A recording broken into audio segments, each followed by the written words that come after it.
All right, welcome everyone to Football Addicts Anonymous. Mark is back. Finally. What's up? It's good to see everybody.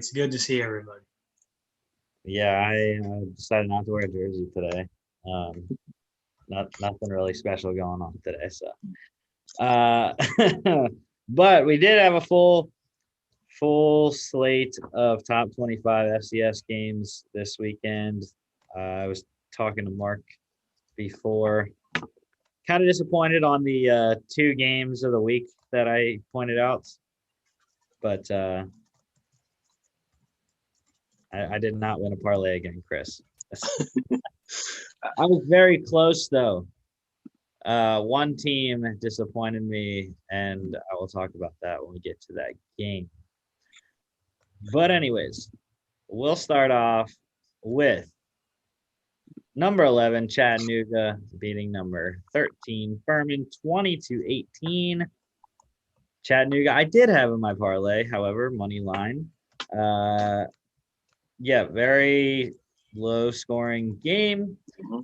Really, Cole Copeland saved them.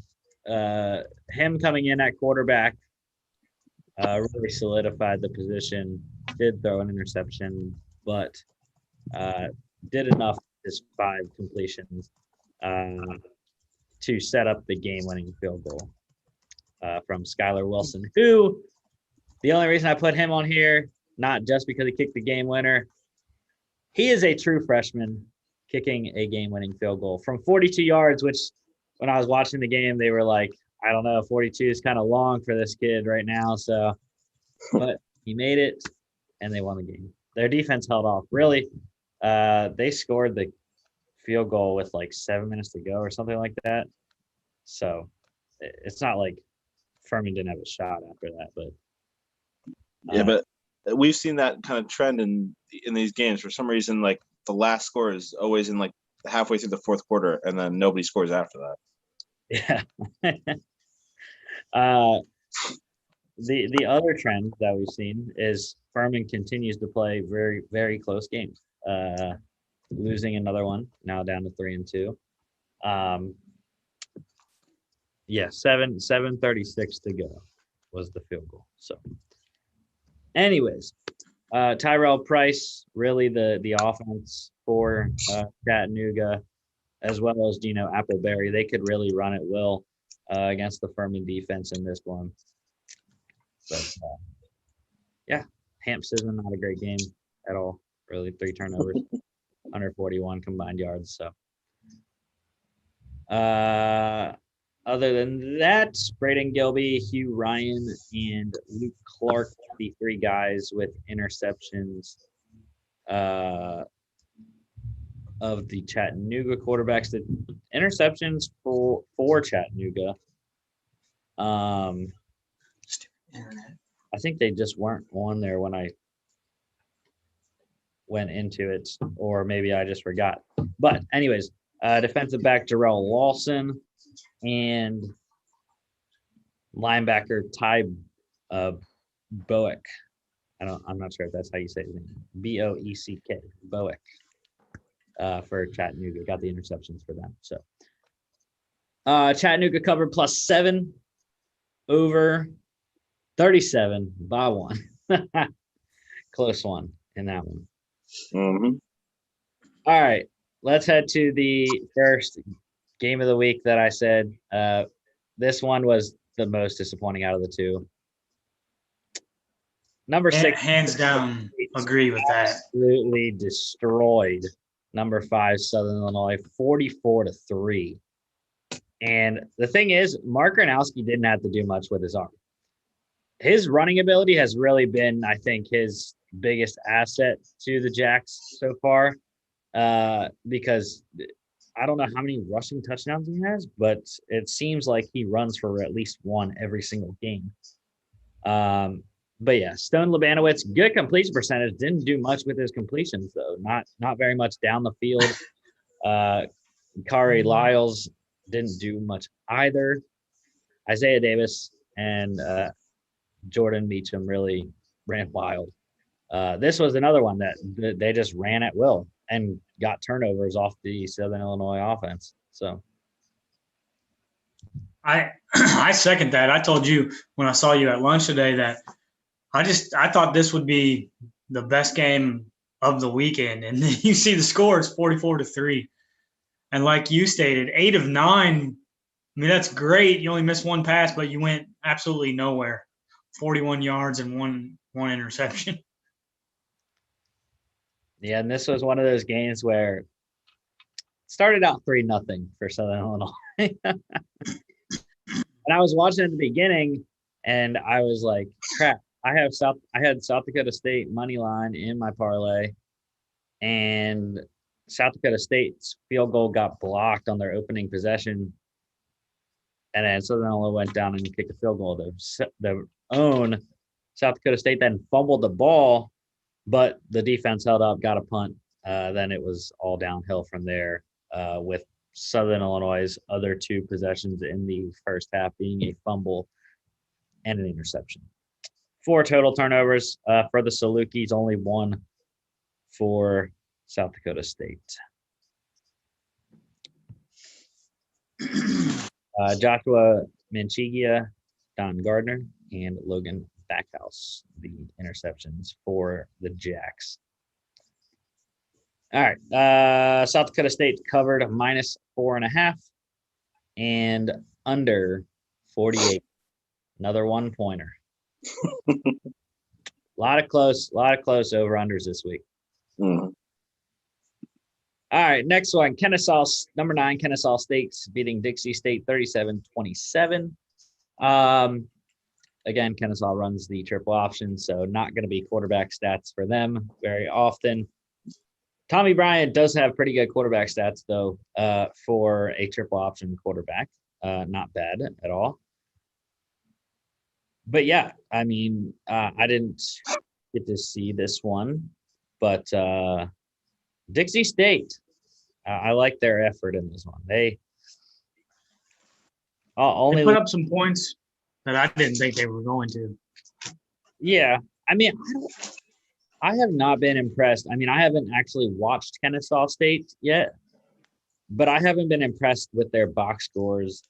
You know, their week 1 game against Shorter, only winning 35. I think it was 35-3.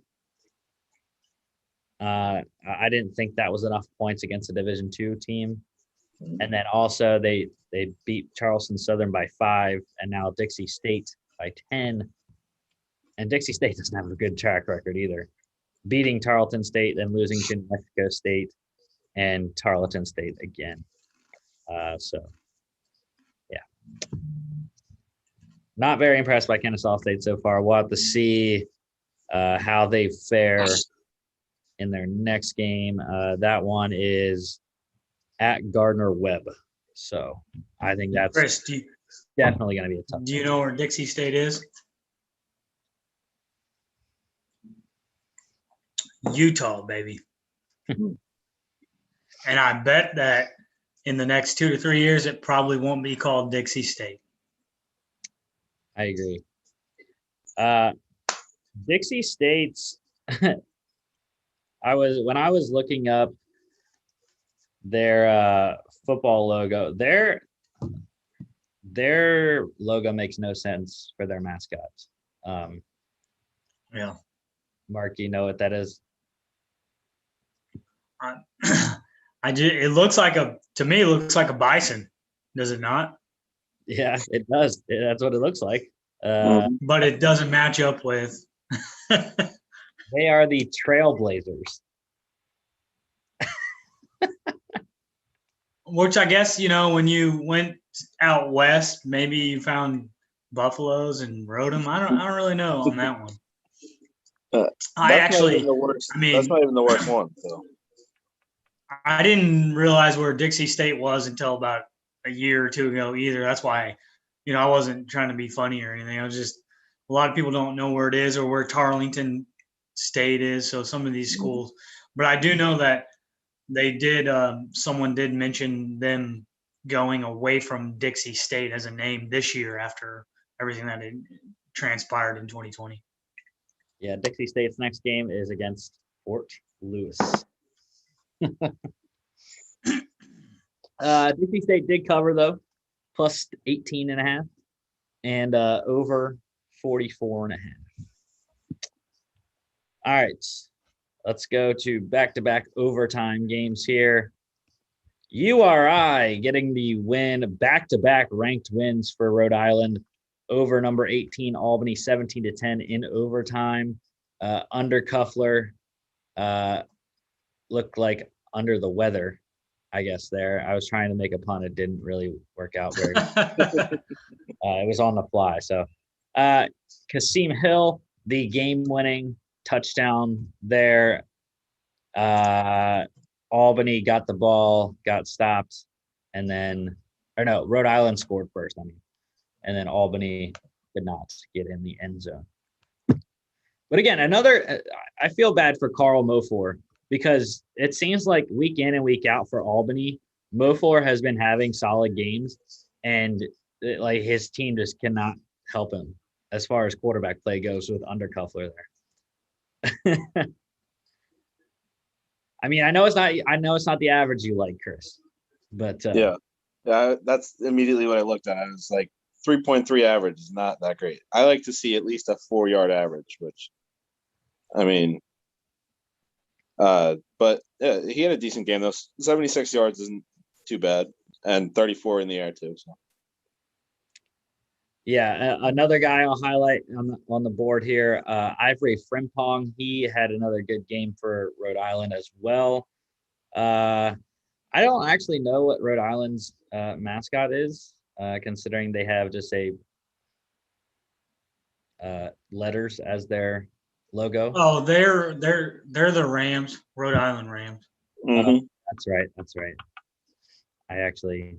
They did. It is confusing with their new logo. Like I learned, like just being a March Madness fan and a basketball coach, you learn a lot of mascots. Back in the day, they used to have the same colors, but with like a ram logo, and then they went away from that. So that is kind of hard to tell what it is. I know they do wear the Ram helmets though. So, yeah. Kobe Tippett, 2 picks for him. Danny D'Amico for Albany, 1 pick, as well as Antonio Carter for URI with 1 interception. URI, we will see them on Friday's show as part of the game of the week,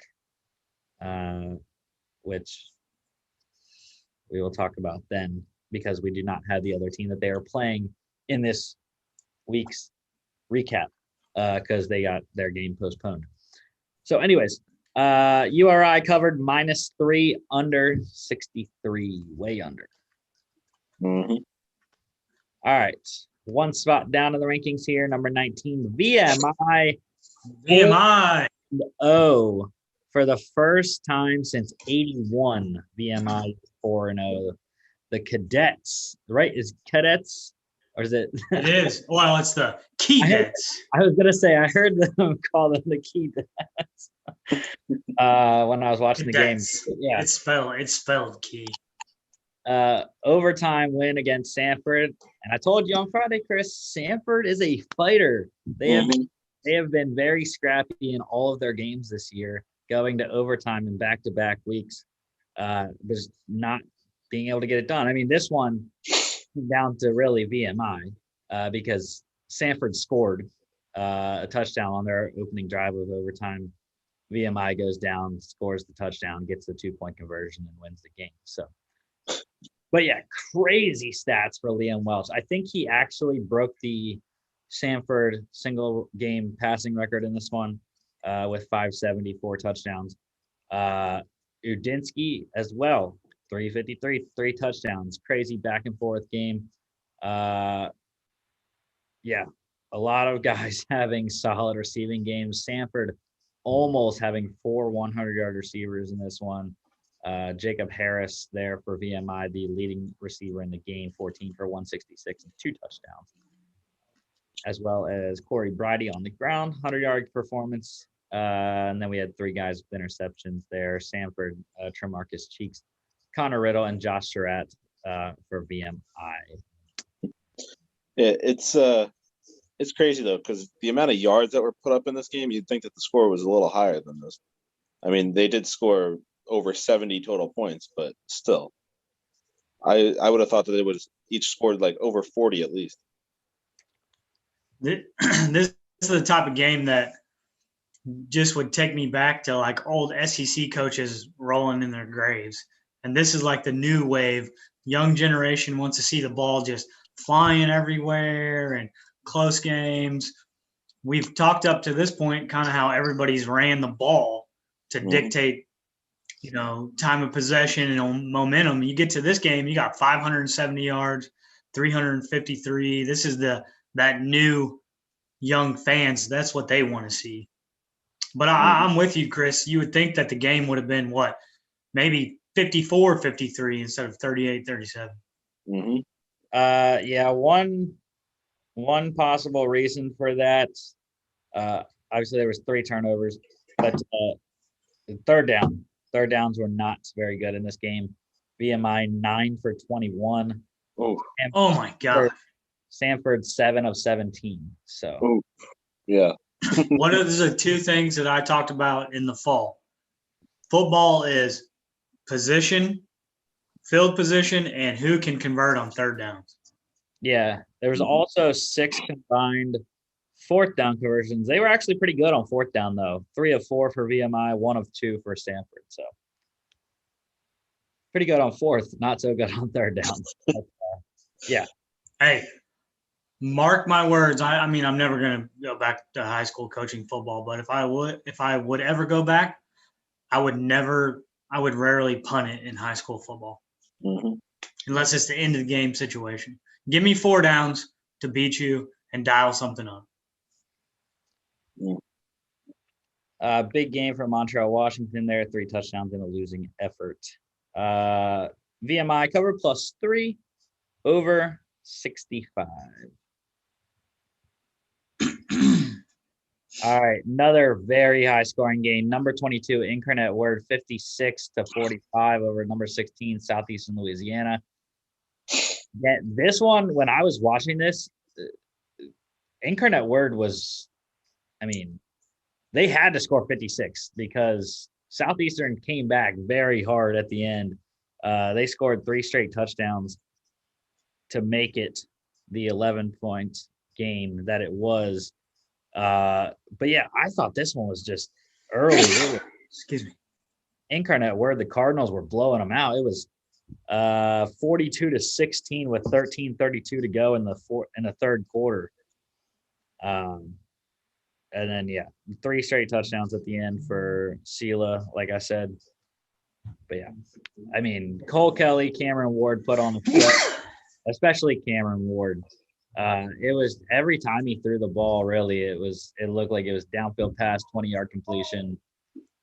Absolutely ridiculous. There's a lot of stats in this game, and you should expect that from this high scoring game. Something that just an overall picture of the teams that we've been looking at right now. They've been ranked, and you just don't see at the next level 2 or 3 lost teams ranked a lot, unless it's 18, 19, 20 to 25 rankings. You see a lot more losses at this division, and I don't know if that's a good thing or a bad thing. Maybe not writers and everybody knows every team, or maybe there's a little bit more parity. I think that would be an interesting look, if that makes sense. Interesting research from a sports management perspective. Yeah, definitely. Kevin Brown, almost a 200-yard game for him on the ground. Chris, you like that average, huh? You like that average?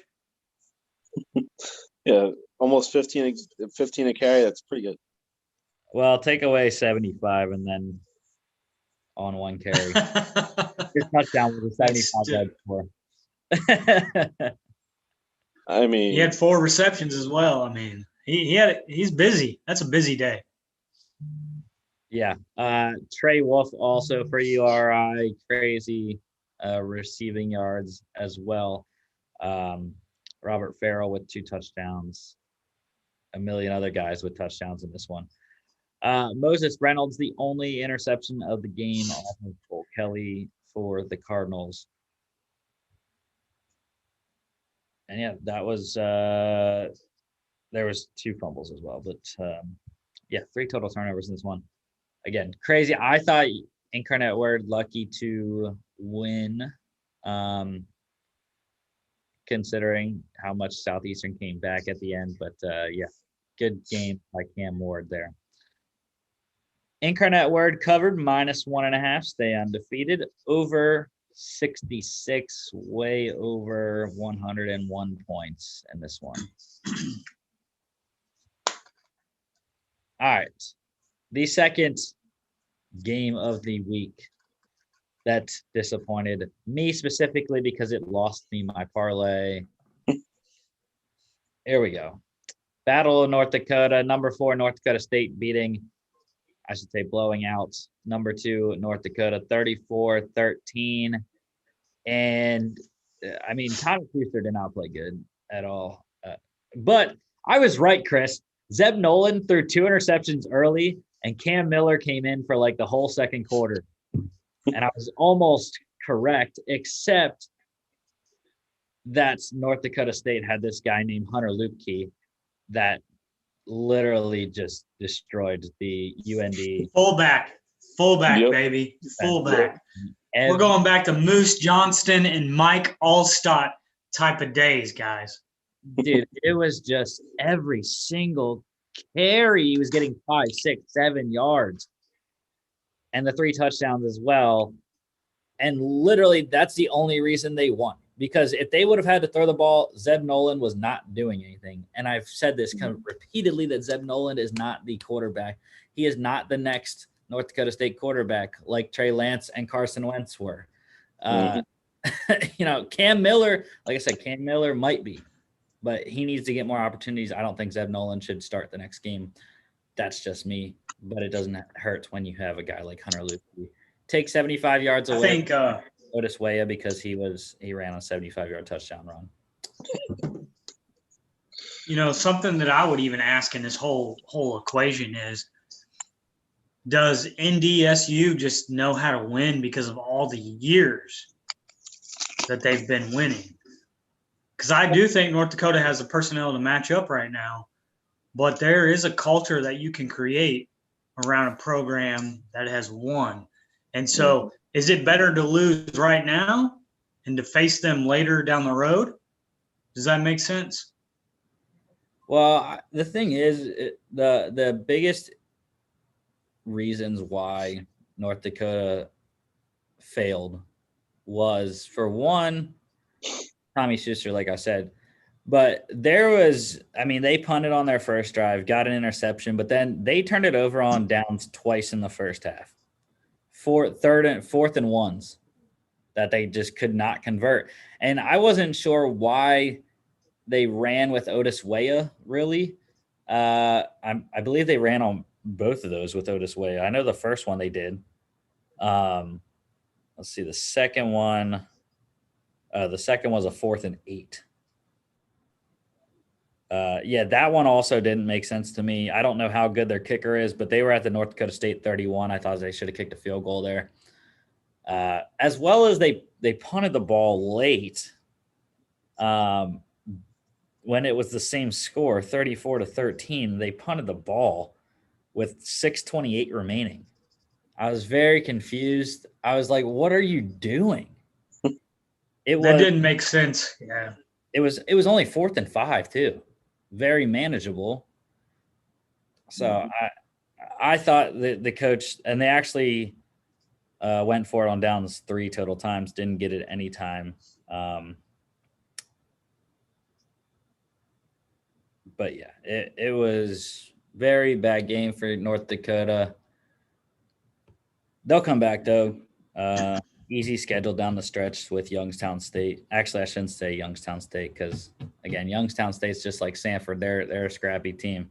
And then Missouri State, but Missouri State's not not easy either. Winners of 2 straight games as well, which we'll see in a couple of games. North Dakota State cover -2.5 over 37. Or over under 37 pushed, I should say. Or no, it was over 37. Never mind. I don't know what I'm thinking. It's 47. Yeah, over 37 hit. Yeah. Bad math today. All right. Next one here. Number 21, UC Davis rolling. Cal Poly, 73-24. Big game for Hunter Rodriguez. Backup Miles Hastings also got a touchdown throw. Let's see. Alonzo Gilliam at a 100-yard game. 2 touchdown runs for Trent Tompkins, another quarterback for UCD. But yeah, we knew this was going to happen. We know Cal Poly's not good. Surprised they scored 24. But yeah, I mean, 55-yard pick 6 by Cal Poly in the first quarter. That was probably the best time of the game for them. But I mean, I knew that this was going to be the type of game, but I didn't think that UC Davis was going to put up 73 on Cal Poly. I thought they'd maybe score in the 50s. Yeah, I didn't see 73 coming. Yeah, it was 10-3 Cal Poly in the first quarter after that pick 6. And then they scored their two other touchdowns in the fourth quarter. Wow. Yeah, it was a 52-0 run from the interception return touchdown to Cal Poly's next touchdown. Anyways, also a pick for Cal Poly, Aaron Cooper, pick for UC Davis by Isaiah Thomas. Yeah. There was actually Cal Poly only had 1 turnover, 3 turnovers for UC Davis, 8 of 20 on third down for Cal Poly. Ouch. Yeah. 7 of 12 for UC Davis. UC Davis -15 got the cover. Over 55. UC Davis got it by themselves. Upset. Alabama State takes down number 24 Jackson State 35-28. Dion with his first loss as the head coach of Jackson State. Well, the thing is Jackson State did not have their normal quarterback. As far as I know, Jalen Jones does not sound right. Or maybe it was. Looking back at some of their other games here. Yeah, I guess it is. I don't know why Jalen Jones, that did not sound like he was the quarterback that they've been running, but yeah, it actually was. So they were at full strength. Alabama State just beat them. So the game winner was a 50-yard touchdown run by Ezra Gray with 1:29 to go. And how far did Jackson State get down the field? They actually got pretty far to the Alabama State 44. Jalen Jones gets picked off. Game over. So, yeah, tremendous game by Ezra Gray, as you can see. Almost 203 touchdowns there. But, yeah. Corey Reed, almost 100-yard game as well for Jackson State. 4 picks there. Jackson State's were DeJohn Warren and Keontae Hampton, Daniel Troutman, and Jeffrey Scott for Alabama State. So, yeah, let's see how Dion recovers for this one, playing Southern next weekend. Alabama State covers +18, or +8, I should say, over 46. All righty, another upset. Missouri State taking down number 10 Northern Iowa 13-6. Yeah, it's such a boring game. I mean, my alma mater squeaked out a win, and you hit the nail on the coffin or nail on the head. It was boring. When these two teams meet, it's usually flip-flop. Northern Iowa usually scores about 34, and we scored 13. But I guess Petrino or something that's happening around Springfield, even though it wasn't in Springfield, Missouri, they brought some defense this game. And like you said, I don't think they're UNI's quarterback, regular quarterback played this game. Yeah, this was true freshman Justin Fomby playing. Will McIlvain, the normal quarterback there. Again, the Northern Iowa has not been able to score this season. They still have not scored over 21 points in a game. And yeah, they now have 3 losses. And whereas I was saying North Dakota State might not make the playoffs because of their quarterback play, this isn't because of their quarterback play. This is just because they can't score. Mm-hmm. I don't know if Northern Iowa is going to make the playoffs or not, especially with 3 losses. I was going to say, I would think not at this point. I mean, that's what I was kind of hinting at earlier. I guess we kind of got off track when we were talking. I just brought it up. Like, you don't see number 10 teams in the nation at different levels with 3 losses. This is unheard of. And even in their 3 losses, like, it's not like they're close to these great teams. They haven't been able to score lately. Mm-hmm. Yeah, their best win was a 21-0 win over Youngstown State. And like I said, that was the only time they've scored 21. So yeah. Not going to plan for UNI having an easy matchup though this week. Western Illinois, if they don't score more than 21 against Western Illinois, they really have an issue if they can't score more than 21 against Western Illinois. Mm-hmm. All right. Montre Braswell there from Missouri State with the interception as well. Any stat. Take those with you. Let's see. Missouri State 15 and under hitting this one. Under 35. The lowest over under we had.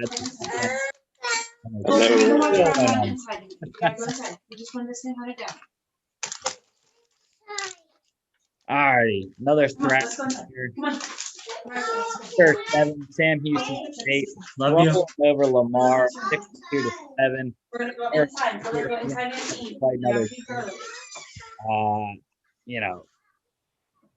I mean, there's not really much to say about this. Him and Jaquez Ezzard there for Sam Houston State, they just rolled over Lamar, which we knew it was going to happen. It's funny because before Lamar scored their last touchdown, or not Lamar, before Lamar scored their touchdown and then Sam Houston their last one, the Nicholls State Lamar game was 55-0 final. It was 55-0 going into the 4th quarter. So I thought that was funny anyways. But yeah, nothing really knew this was going to happen. I think Sam Houston State has a shot at making a long run in the playoff, as in Final Four, maybe the championship game. I know they have a number 7 ranking right now, and I guess this is going off one game, and I don't know if that's fair to see one game, but I think they could make a sustained run to maybe be a dark horse that's outside of the top 5 to win a championship. Well, right now they are scoring 58.7 points per game. So they've been blowing people out. they didn't in their first game. They had to fight for that one against Southeastern Louisiana. But yeah, I mean, they're probably going to go undefeated, I would say. They have Northwestern State and McNeese State coming up. And then I think their real test is going to come against Incarnate Word at the end of the season. God, having throat issues right now. But yeah, I think that Incarnate Word Sam Houston State's might possibly be an undefeated versus undefeated. I have to look at Incarnate Word's schedule. Yeah, I don't know. It depends. If Nicholls State actually comes back, that's who Incarnate Word plays this weekend. But then they have Northwestern State in between that and their Sam Houston State game. So, yeah, I think let's see what conference they play in here. The Southland and the SoCo probably going to come down to that game against Sam Houston State Incarnate Word at the end of the year. Mm-hmm. Like I said, unless Nicholls beats Incarnate Word, then it would be a three-way tie essentially. Or, yeah, actually Nicholls would get in unless Incarnate Word could beat Sam Houston. But anyways, one shining spot for Lamar anyways was Jalen Jackson, 106 total yards and the touchdown. So good for him. But yeah, like you said, Mark, Sam Houston right now, I think Eric Schmid, Jaquez Ezard, those two guys really lighting it up right now. All these teams, Incarnate Word, Sam Houston State, they can score a lot of points. So it's also fun if they get down to the wire. Yeah. Sam Houston State covered -29 over 61 Sam Houston by themselves. All right, let's go to yesterday's games. We had two ranked teams. Number 8, Jacksonville State going to 7-1, beating Southeast Missouri State 21-3. Another not so great game. It was pretty boring other than Josh Samuel getting that 54-yard touchdown reception, which was a catch and run out of a great play by Zion Webb, eluding defensive lineman that was all over him, really. But yeah, Jacksonville State, this was the first time I think they really haven't looked good in a game. But SEMO has fought. They've been in a lot of close games. So Andrew Bunch, I think, did an okay job anyways in this one.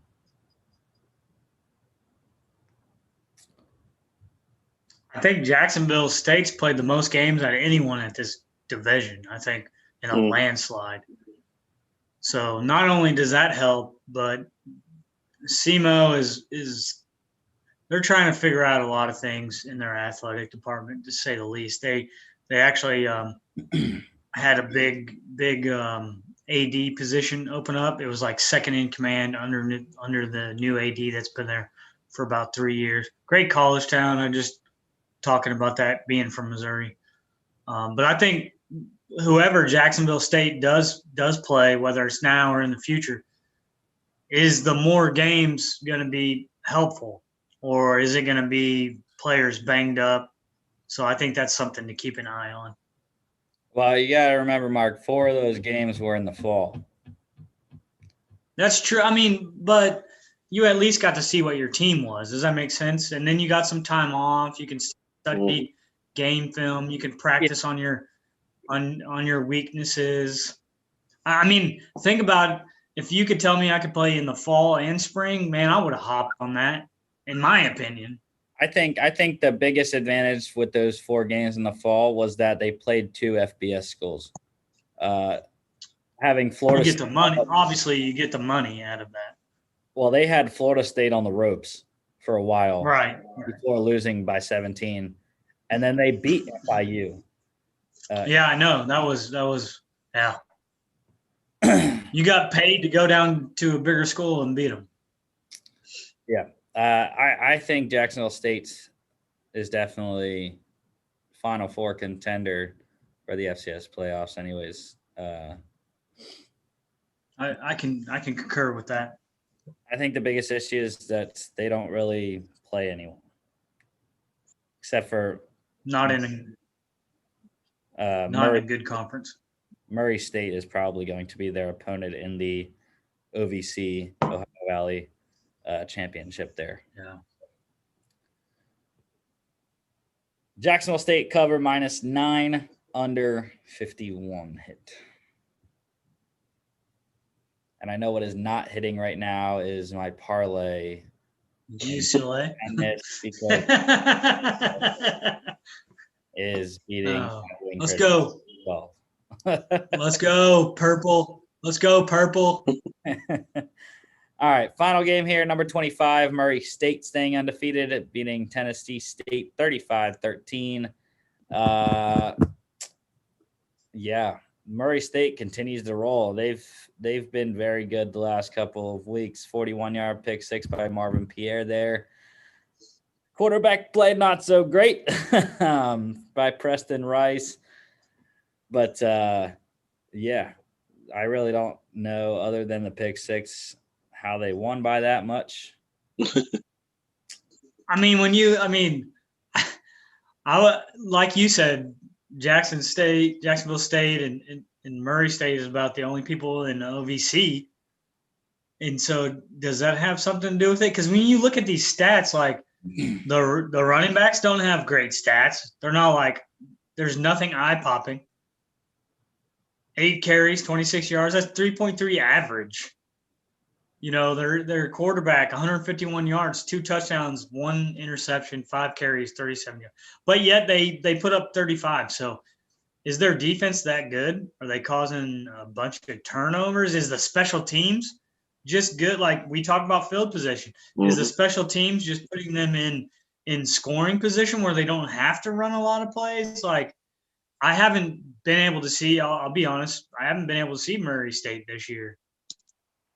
So those would be my questions. Like, wow, you put up 35 and it looks like you should have won the game 14-13. Yeah. I mean, if you look down at the second half of the stats there, the 2 touchdowns were the only catches for those 2 receivers. One was a 56-yarder and the other one was a 22-yarder. So dial up plays at the right time, I guess. Yep. That's half of Preston's yards there. Passing yards, anyways. I think the best player probably was Devon Starling for the Tigers. 19 for almost $150. Also put in 2 for 10 through the air there. He did everything he could to try to win that game. Murray State got outgained 362-343. The only thing, Murray State outrushed them by 28 yards, 160-188. But yeah, what was the time of possession? Tennessee State had it too by 3 minutes almost. So basically, everything's pointing to Tennessee State should have won this game, but yeah, I mean, well, Tennessee State went 0 for 3 on fourth down. They also had 13 penalties for 90 yards. So. That's so crucial, man. You see that in the Super Bowl. If you really go back and look at the Super Bowl, you can look at so many things, and penalties would be the most glaring. And red zone, obviously, efficiency, but your penalties put you in good and bad positions. Yeah, it's like turnover. I mean, to me, penalties are like turnovers. Because Tennessee State was in position at halftime. It was 14-10 Murray State. And then they got outscored. You know, what's the stats on like punt return, kick return yardage?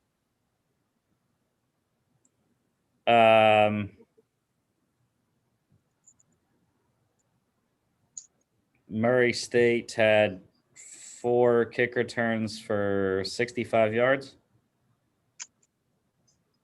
Punting wise, 4 punts, 48 average.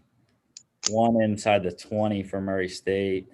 Kick returns for Tennessee State, 2 for 62. one punt return for 19 yards, and then 3 punts for 41 average, 2 inside the 20. Jeez. They Tennessee State had the better punting, inside. Murray State won they won the special, and they get 35 points off of that. Somehow, I mean, they won the field. Essentially, they won the field placement, which made it easier to score when you think about it. That really just said 18-0 run, Mark. Okay. Well, there goes my parlay. Cool. Worry about football. Worry about football, baby. Murray State covered -10.5, over under 48 pushed. Josh Green with interception for the Tigers there. Racers get the win, though. All right. Top 25 here, updated. Again, like most weeks, a lot of movement. Only 2 new teams into the top 25 this week. But JMU got their game postponed, so they stay at 1. North Dakota State moves up 2 with their win over North Dakota. Weber State also postponed. They stay at 3, I should say. I thought they moved down. Or no, North Dakota was at 2. Never mind. South Dakota State moves up 2 with their win over Southern Illinois. Sam Houston, they move up 2. Their blowout over Lamar. North Dakota drops 4 spots, losing to North Dakota State. Jacksonville State winning. They move up 1. Kennesaw also winning, moving up 1. Chattanooga with a win over Furman, moving up 2. SIU with their loss, they moved down 5 spots to number 10. Delaware got their game postponed, but they do move up 1. Eastern Washington also not playing this weekend, moving up 3. Incarnate Word, a big jump, 9 spots, beating Southeastern Louisiana. VMI, they are still undefeated. They move up 5. UC Davis up 6, 21-15. Villanova not playing. They move down 2. Nicholls State didn't play either. They stay at 17. Rhode Island into the rankings for the first time this week at 18. Murray State up 25-19. Furman losing. They move 13-20. Richmond also not playing, 23 up to 21. Northern Iowa still in the rankings, moving down 12 spots, 10-22. Southeastern Louisiana also losing 16 down to 23. New Hampshire, they moved down, not played. They didn't play this weekend, 20-24. And then Maine into the rankings for the first time with their win. They beat Stony Brook 35-19. So they are the number 25 team. Albany out at 18, Jackson State out at 24. Yeah, I mean, you kind of hit on it while you were going through the rankings, but VMI and Incarnate Word are 2 of the teams I'm looking at because they had, I think, the 2 biggest jumps this week. And then, obviously, UNI having that colossal fall there, 12 spots. So it'll be interesting to see if UNI is on the top 25 next week and if the other 2 climb even higher up on the ranking. Yeah, I agree. The game of the week this week that we'll talk about on Friday, Rhode Island at Delaware.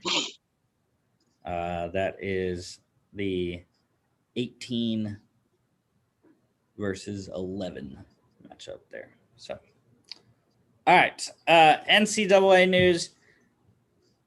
Action-packed week of pro days. Today, Florida State and Iowa. Tomorrow, Alabama and Purdue. Wednesday, USC, South Carolina, Mississippi State, and Virginia.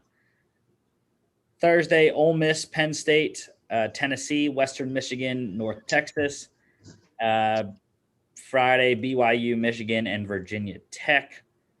So Florida State today, Asante Samuel Jr. Let's see, Iowa.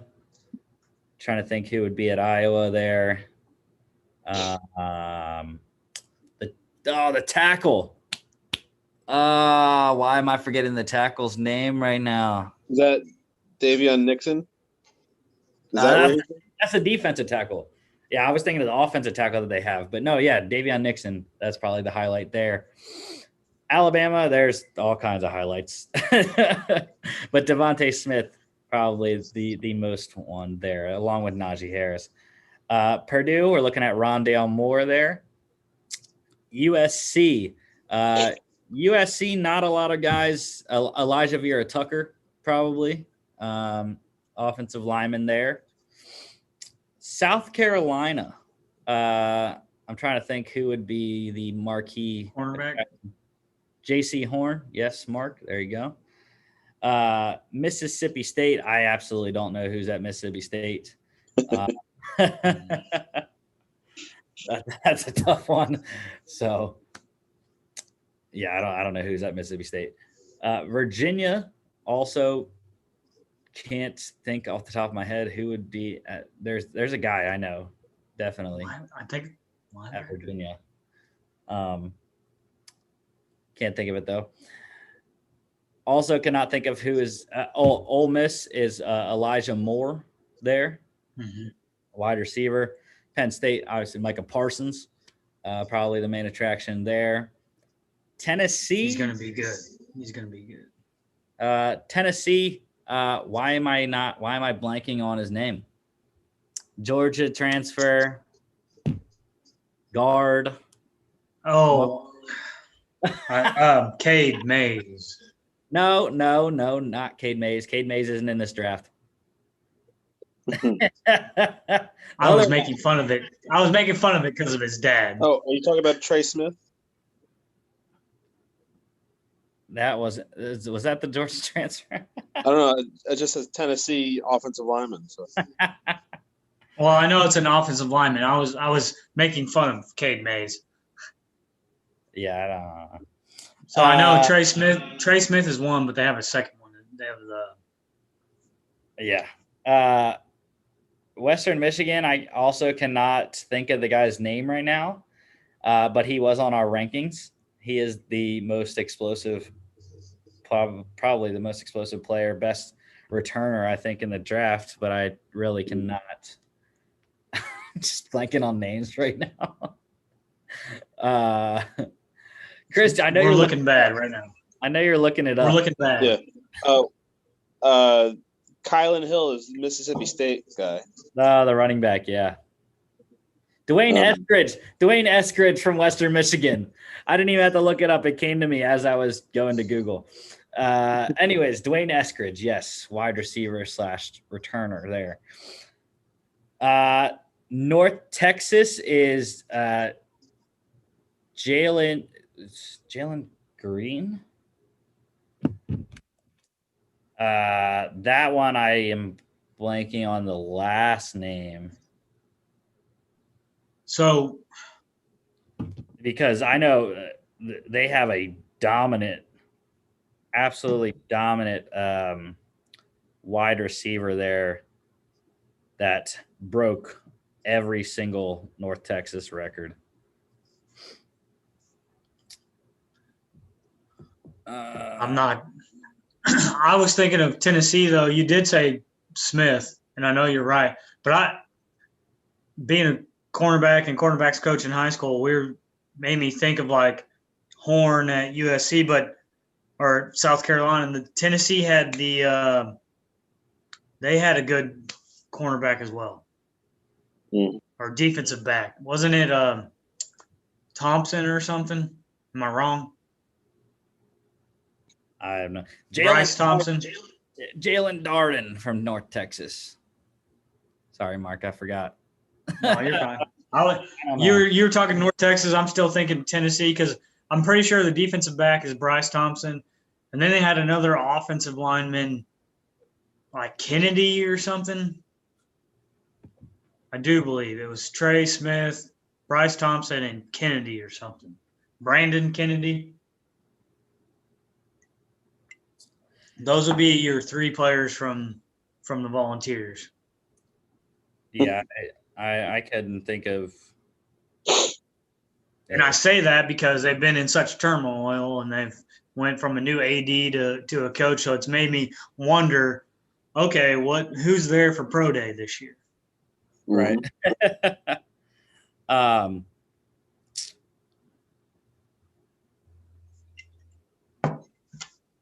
Just looking at, Tennessee's roster, getting down. They might even have to the a 1 wide receiver that's late round or something. getting down into the 50s. You were right, Mark. There is a Brandon Kennedy.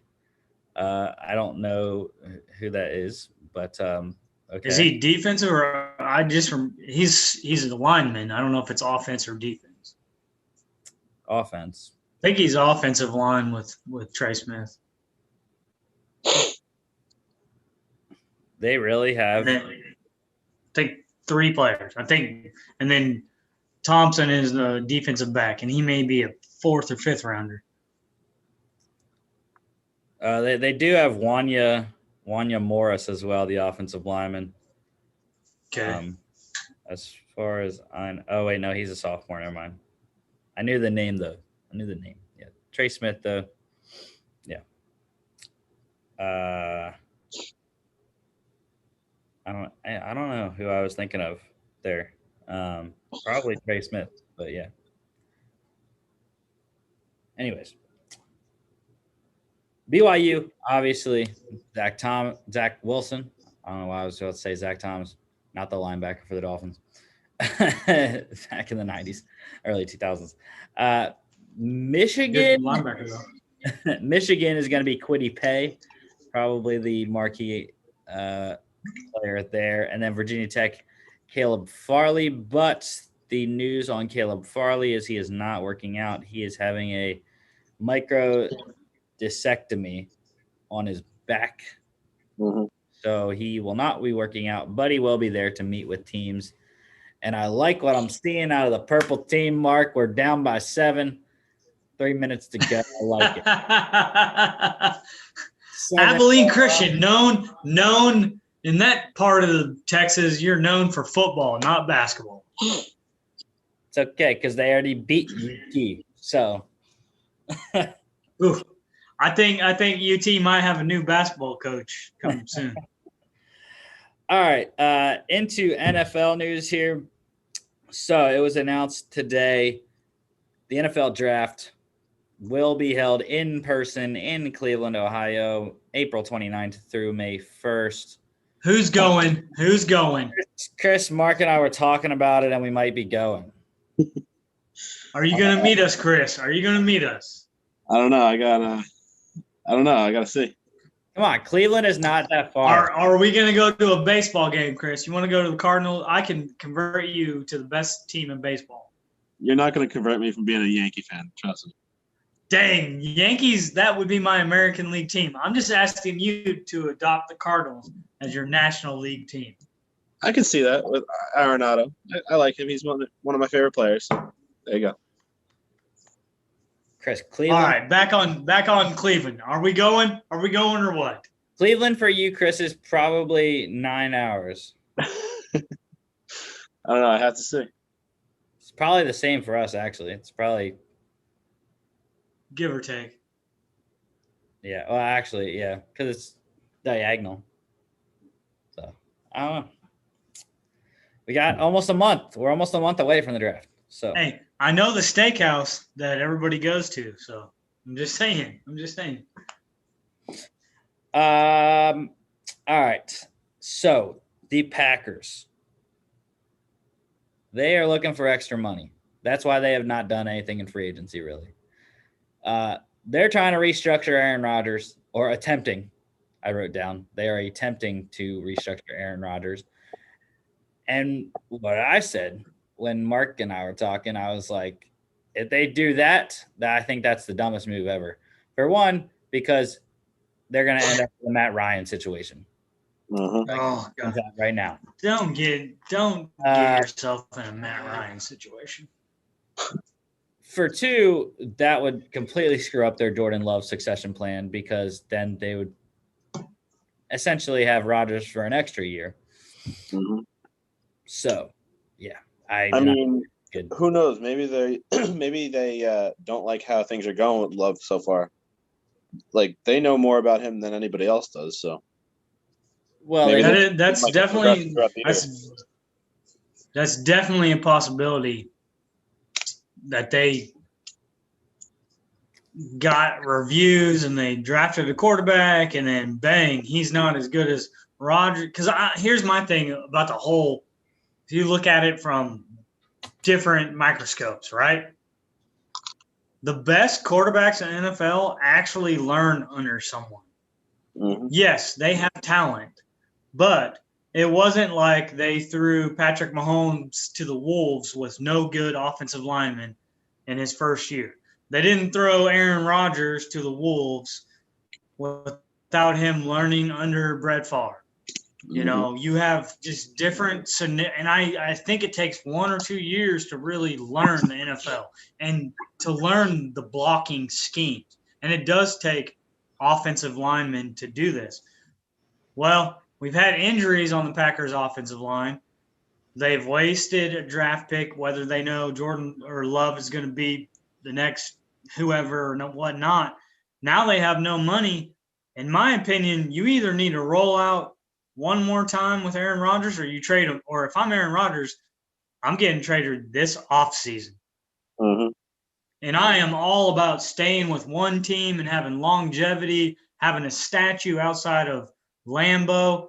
But it's not his fault that people have came in and didn't do the things to make them win a second Super Bowl. Does that make sense? Because I don't think they have. I don't think they've done that. Yeah, well, I mean, they have to believe in Jordan Love a little bit, considering they didn't re-sign Tim Boyle to be the backup this year, and they haven't brought anyone else in. So Jordan Love's going to go into as the number 2 quarterback this year. Well, maybe maybe they're on to something that they're going to trade Aaron Rodgers. Hey, if you only think he's going to be here 1 or 2 more years, I hate to disappoint fan bases, but if you put me in a GM position, I'm getting the most out of Aaron Rodgers right now. And we're moving on. Yeah, because we didn't win the Super Bowl last year. We saw that there were some deficiencies when we had a chance. They had a chance to beat Tampa Bay. Let's not forget that. Like, he had a chance to make a play. I do believe that they gave him the ball and let him have a chance to make a play at one point. After that, they said, we're going to punt it, blah, blah, blah. I would trade him right now for the most that I could get out of him, whether that's draft picks, you know, people that are young and good at positions. And that's not a Green Bay move. Green Bay fans will get mad at you. But you know what? If you want to sustain longevity, successful longevity, you can't, like the Cardinals, the best thing they ever did was let Pujols go sign 10 years for the Angels and suck it up. Let's be honest. Yeah, I think the Packers just don't want to have another Favre situation, really. Because that thing broke down very quickly, and it wasn't mended until years after he retired. Yeah. So, you're 100% right. And that's why instead of letting, no offense to Rodgers, make the decision, I would make the decision for him, if that makes – and that would be an unpopular opinion, but I think when you take the GM role, I want to get the most out of him right now. Because I don't think that division is that tough. That would be my argument. The division is not tough. I'm going to get the most picks or compensation back for Aaron Rodgers right now, and we're going to go head-to-head with Detroit, and Chicago can't figure out their quarterback situation. I think the Vikings could have a chance to leapfrog that division with Cook and Cousins, even though he's not consistent. But, hey, we're going to make the move now instead of waiting 2 years down the road. Yeah, that would be the Vikings division for at least 2 years if Rodgers left. So I mean, I still think it might be. I think the Vikings might be the best overall team in that division right now. as long as Rodgers there, you can't pick someone else. The Vikings have beat him before, so Well, I guess in what I'm trying to say, that's just one sided of if you get rid of Rodgers. I think the other side that I would argue is if you elect me to be the GM, I'm going to have some tough conversations with ownership. Like we're going to get people to make us good on the outside. Granted, you just solidified the running backs position. We're going to get a solid tight end, and then we couldn't get any pressure on Tom Brady last year in that game. We're going to go and do something on this line. We're going to make sure that Aaron Rodgers has more protection as he gets older. That's the twofold of it. And I feel like Green Bay straddles the line, and their answer is, well, Aaron Rodgers is the best quarterback besides Tom Brady, so whatever we give him, he should be able to make magic. Well, when you get older, that doesn't add up. Yeah, their thing is they went to back-to-back conference title games. But have you won one? That's all right. Texans also looking for extra money to sign even more players. Not like they actually need to sign more players, but they did get another $10.11 million in cap space from restructuring left tackle Laramie Tunsil this week. So there you go, Houston. Sign away. I mean, who knows? They might be looking for a new quarterback to play for them this year. So they're going to need some money to spend for that. They already have Tyrod. They're good. Oh, yeah, they did sign Tyrod. I forgot about They're good, Chris. They got Tyrod Taylor. I forgot they signed him. And they have four. What a nightmare. And they have 4 running backs. What a nightmare. Houston is just a nightmare. Like Houston, we definitely have a problem. There's no liftoff right now in Houston. And they could be competitive this year with all the cap space and blah, blah, blah. But I just wouldn't want to touch Houston with a 10-foot pole. If I'm a free agent, if I'm a lawyer, if I'm law enforcement, I wouldn't want to touch Houston with a 10-foot pole. Yeah, they made a lot of very curious signings this offseason so far. I think specifically the Phillip Lindsay one, but yeah, I still think they're going to be the worst one in their division. Like I said, 4 running backs. Well, I don't. Is Duke a free agent though? Yeah, I think it's only the 3 of them now. Still. All right. So, former Cardinals defensive back Josh Shaw is back in the league. He was officially reinstated and is currently a free agent. He was suspended 2 years ago in 2019 for betting on games. At the time, a lot of people thought he was never going to be reinstated. Mm-hmm. But here he is. And he does have talent. I forget what round he was drafted in by I think it was the 5th or 6th round pick by the Cardinals. So I think someone will definitely take a chance on him eventually. The Niners getting some secondary help here. They signed Colts defensive back Tavon Wilson, formerly of the Lions and Patriots, most notably probably the Lions earlier in his career. But yeah, Tavon Wilson in San Francisco there. The Broncos also getting secondary help. Kyle Fuller released by the Bears this weekend, picked up same day by the Broncos. 1 year, $9.5 million, $9 million guaranteed there for Kyle Fuller and the Broncos. Instantly solidifies a corner spot for Denver. Yeah, that whole saga with him was kind of weird too over the last couple days because he was released and then he wasn't, and then They try to trade him. yeah. But when I feel like when teams know that the player is going to be released, why bother trading for him instead of just signing him right off the bat when he becomes a free agent, kind of like what Denver did. Because thank you for asking that, because I mean, well, does that not go through a lot of people's minds? well, because it's uncertain. If he's released, he becomes a free agent. All the other 31 teams are going to have a shot at him. Yeah, I get that. I get that, but I just don't think all of them are that interested. And a 2-time Pro Bowl cornerback, I don't know. I mean, that's true. That's true. That's true. He must not have had much of a market though, because he signed such a small deal with Denver. So, I mean, I think that's close to market value for college. I mean, I'm not going to argue. I'm not going to argue that. You have a point. I mean, you have a valid point, Rusty. But I do often ask myself that question because it happens in multiple sports. Yeah. Giants today, literally right now, just like 5 minutes ago, they got a corner as well. Signing Titans corner Adoree Jackson, 3 years, $39 million, $26.5 million guaranteed. When I saw the numbers, Chris, you're the New York guy.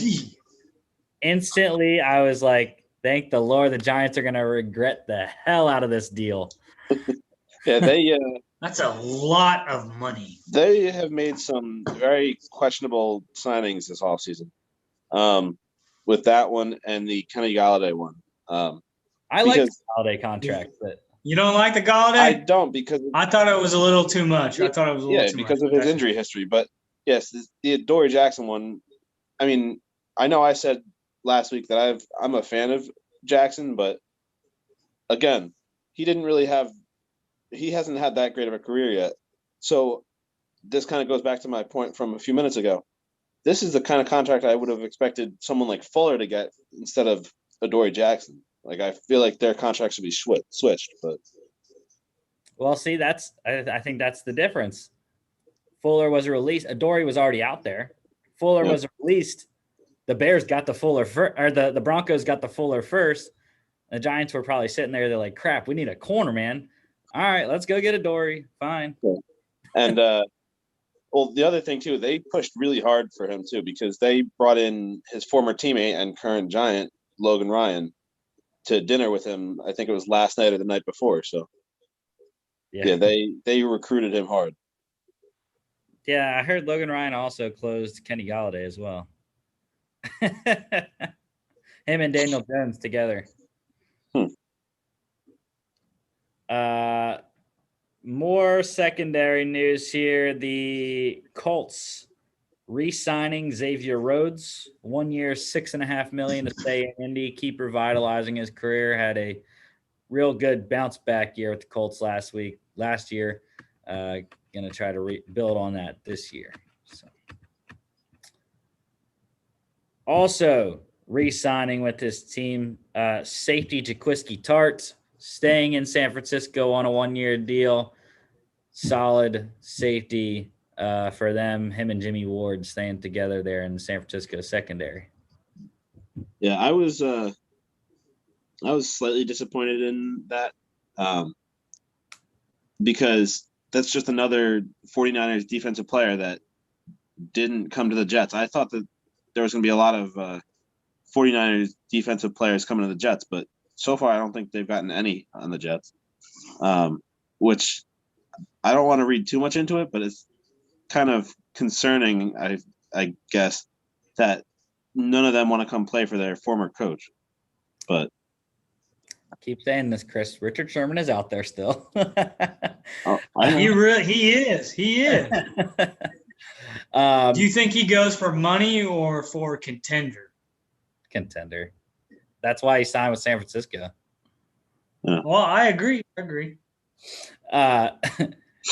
Chris, for the right price, though, you can have yourself one D Ford. Yeah, I mean, I think we're good on the line right now. We need secondary help. All right, let's move away from defensive backs and go to the second level here. Bears, they signed linebacker Jeremiah Tauchu, formerly of the Broncos and Chargers, played with the Broncos last year. Tauchu, very good rotational pass rusher in the 3-4 base there for Chicago. So, also getting a linebacker, really more of a special teams player, but the Titans signed away Steelers special teamer Ola Adeniyi, backup linebacker in Pittsburgh. Like I said, very good special teams player. 1-year deal there in Tennessee. And it wasn't Houston. I was surprised, Chris. We talked about them with signing special teams players this offseason. Yeah, they should have probably one of the better special teams units in the entire NFL, but that's the only part of their team that's going to be good this year. Mark, Titans got 1-year Rams. They signed wide receiver Josh Jacobs to a 1-year deal. Reynolds get solid third, fourth receiver there in LA past couple weeks. He's very solid. I mean, that comes on, we talked about this today. You have Deshaun Jackson coming to the Rams, and we understand that downfield threat, but I thought Reynolds served exactly his purpose. Does that make sense? Mm-hmm. Like, you're not signing a guy that's going to be a number one receiver, but to me, he was solid. Like, hey, we're going to put you in these packages, and he got himself open. He would catch it, and he was part of the team. And I think that's integral in what you do moving forward.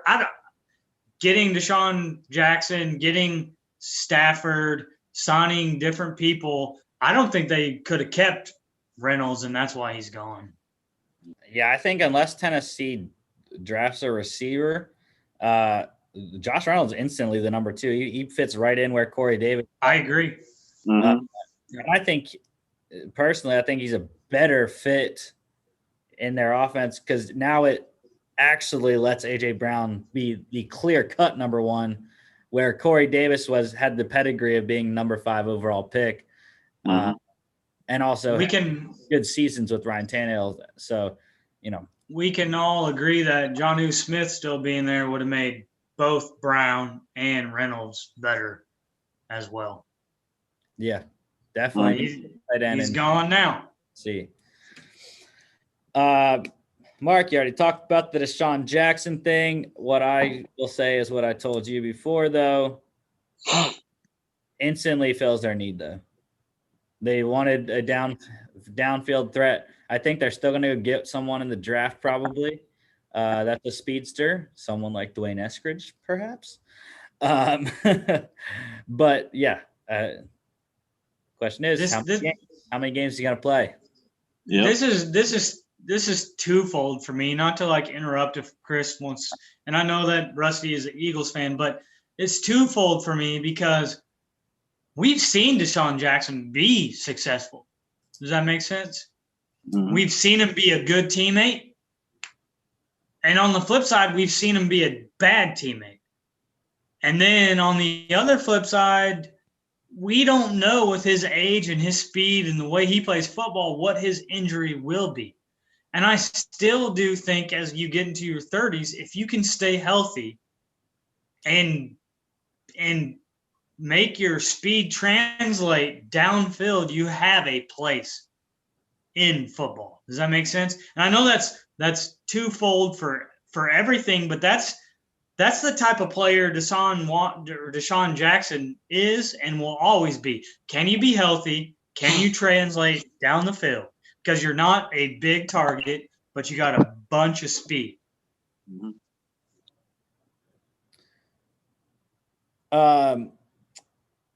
Chris, your Jets got another defensive lineman here. Big name D-tackle Sheldon Rankins from the Saints, 2 years, $17 million there. Yeah, I mean, like I kind of alluded to before, the Jets are set on the defensive line. They signed 2 pretty good guys in Carl Lawson and Sheldon Rankins now to pair with with Quinnen Williams, and I think that their defensive line is going to be great, which in turn might make the secondary a little bit better. But yeah, they still need to upgrade that. But it was funny because every year around this time, when free agency starts in real life, I decide I want to play Madden. And so I started a new franchise as the Jets, and I signed Rankins a couple days ago. And then like the next day it came out that he actually signed with the Jets. So I was like, wow, I kind of predicted that. But yeah, I think that was a great signing. Obviously, me being a Saints fan is my second team.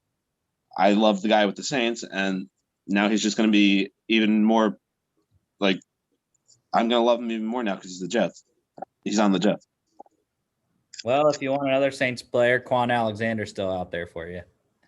If you need an inside linebacker or a linebacker there in the 4-3 base for Robert Saleh there. Yeah. Steelers, they re-signed defensive tackle Chris Wormley to a 2-year deal. Or is that a 1-year deal? I thought it was a 2-year deal. I'm forgetting though for some reason. I don't know why.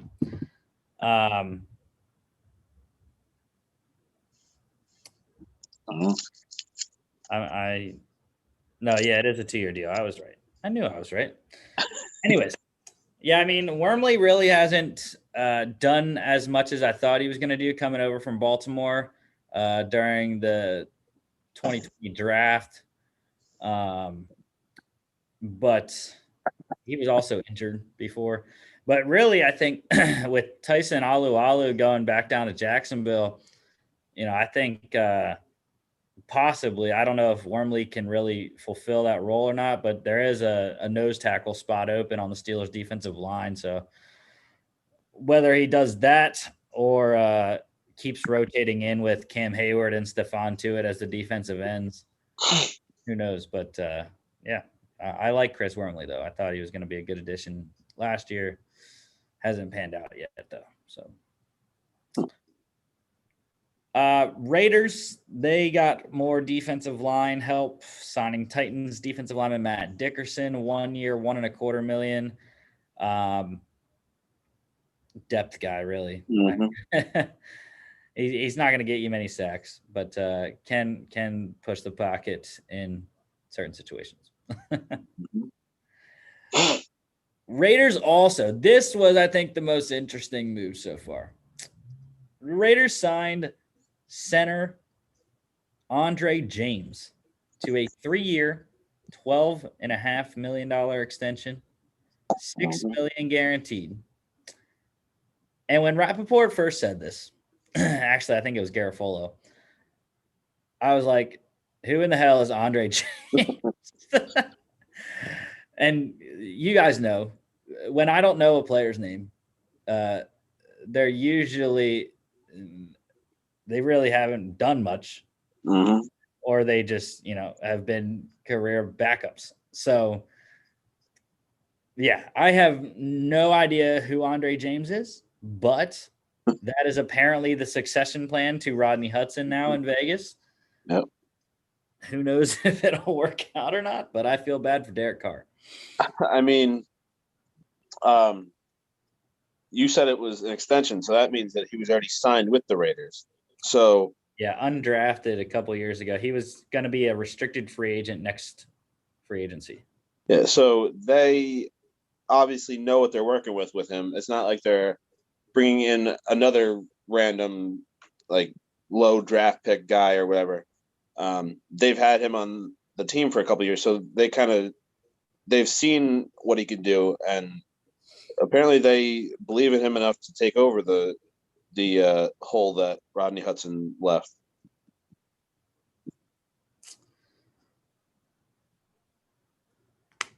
Let's see. Let's go to the Cardinals also signing offensive lineman. Chris, I know you know this guy. Guard Brian Winters gets a 1-year deal from Arizona.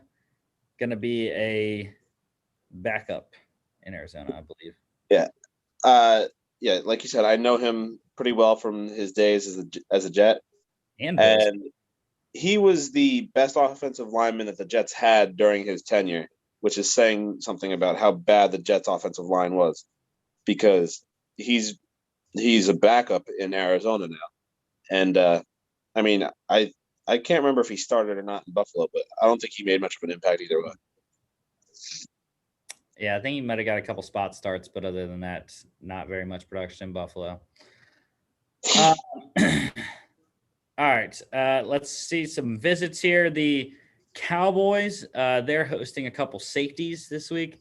Malik Hooker from the Colts, DeMonte KZ from the Falcons. And the reason they're looking at safety still, even though they signed Keanu Neal, it's because Keanu Neal is not going to play safety. He's moving to will linebacker on the weak side, which I saw a lot of teams apparently thought that's where his career was heading anyways. Mm-hmm. So the Cowboys get a new linebacker in Keanu Neal and still need a safety to fill their secondary. See, so a couple things are interesting about that whole situation. For one, the Keanu Neal thing, I wonder if that played a factor in him choosing the Cowboys over the Jets, because they came out a couple days ago that those were the two teams he was deciding between. Like, I wonder if the Jets were planning on keeping him at safety or what, and maybe that was why he decided to go with the Cowboys and move to linebacker. But and then the other thing that is kind of interesting is the Malik Hooker thing. I remember he was in the draft in Philly, right? I believe. I don't remember. I believe he was, because I remember it was him and Jamal Adams were like the top two like safeties, and like they were both like highly regarded. Because then the Colts, the Colts drafted Hooker, and he was one of the more highly regarded players coming out of the draft. And I mean, he didn't really work out in Indy, so it'll be interesting to see if he can revitalize his career, whether it's with the Cowboys or whoever else decides to take a look at him. Another visit taking place here. The Eagles. Joe Flacco gets another visit with the team here. He's from that area. He's from the Philadelphia area. Played at Delaware in college, so would be a homecoming for Joe Flacco there, and possibly a good mentor for Jalen Hurts. I don't like it, obviously. You don't think so? You don't like it? No, I've said it before, but I think the perfect backup as far as free agent quarterbacks go right now is RG3, because he's a mobile quarterback, and it wouldn't change the offense if RG3 was put in versus Jalen Hurts. So, and RG3 has matured a lot while he was in Baltimore. I 100% get what you're saying, but hear me out on this. RG3 hasn't even cracked that many plays as a backup. You don't really get hurt as a quarterback anymore with the way the rules are. And essentially, if you brought Flacco in, I would ask you this question. Do you not just flip around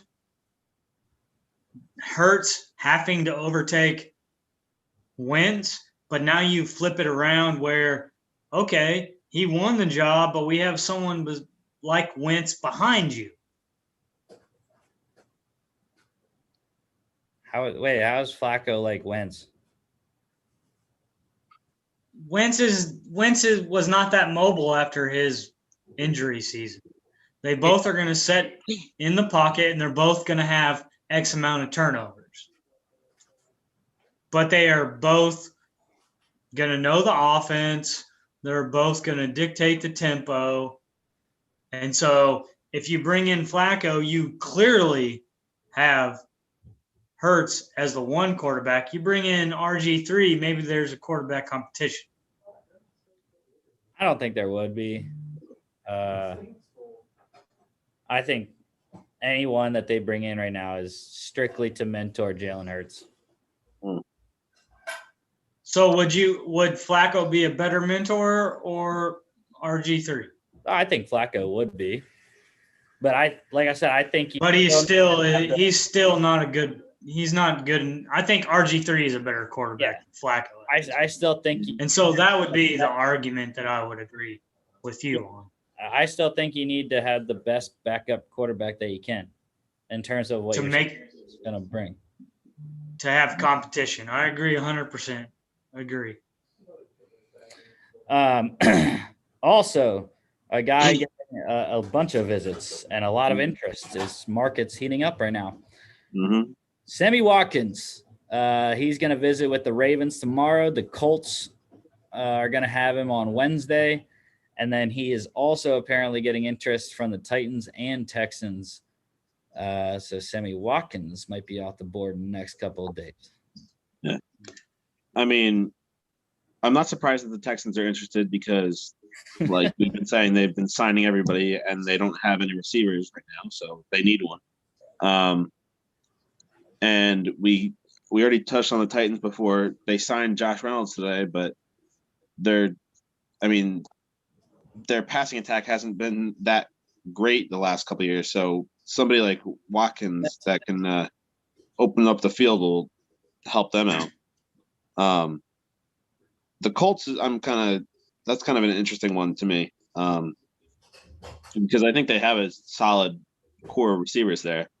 Although they are trying to replace T.Y. Hilton, I guess, because he's a free agent. Yeah, I forgot about that. Look, I don't want to take anything. Rusty brought it up, and he probably has his opinion. I think every team that Rusty said was trying to sign him has a need. Like, think about it. If you're Lamar Jackson, would you not want to have Sammy Watkins at least even when he's been healthy or not, or there's better players? He was drafted to be this great receiver, and I think he's been average compared to his draft stock, but I think he's valuable, if that makes sense. Mm-hmm. And I think that would help Lamar Jackson. I think it would help Carson Wentz in Indianapolis. It gave extra weapons in Kansas City. So I think everybody that it's been described in who's after him is great. And Baltimore is not too far from Buffalo, which it's cold weather. And I think Lamar Jackson needs a receiver like that. Mm-hmm. I will give you one team that maybe no one's talked about. I would like to see him on the Cleveland Browns because they were, and I'm not saying I'm not a Browns fan. I know Rusty is a Steelers fan and Eagles, but if you have someone coming off an injury, but you still have Landry, you still have some good tight ends, I think that would be a plug piece for the Cleveland Browns and would only make Baker Mayfield better. Yeah. The Browns did re-sign Higgins, who filled in for Beckham last year, but yeah, I could see him going to the Browns. But wait, who's the Ravens number 2 right now? I can't even think of who it is. Willie Snead. Okay, it is him? Yeah. Yeah, so... they also have Miles Boykin, too. Yeah, but I think that Watkins would be an upgrade over both of those guys, so...